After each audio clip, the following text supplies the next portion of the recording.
Hi, this is Dave from Unplugged Woodworking, and today I'm going to build one of these guys. This is going to be a two-part video. One where I build it and I'm going to show you a little bit what I do or what's possible with this. The next video is going to be more detailed of me using it, so as I said, it's going to be a two-part. So this is a notch accessory. This is my own idea. This is the second coming of it, if you will, the 2.0. So basically I've just added dog holes, and you know, they just help you clamp it up basically with a peg and wedge system. So I'm going to quickly go over a couple of things and then I'm going to show you how to build it. So as you can see, it fits into the notch. That's why it's called the notch accessory, and it's just fixed into place with a wedge. To look at it, you wouldn't think it would be very secure, but trust us, it can be a bit of a pain to try and get it out sometimes if you've hit it down too hard. So as I said, one wedge, it's fixed into position.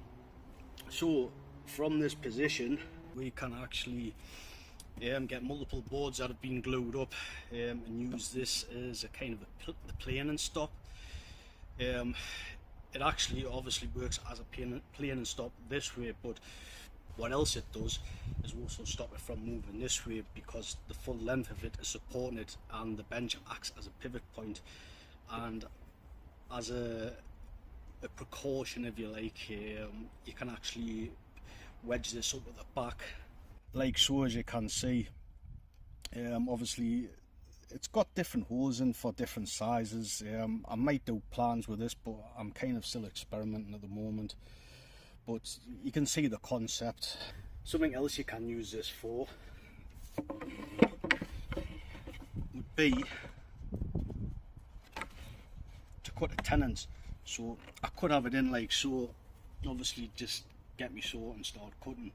That's another use for it.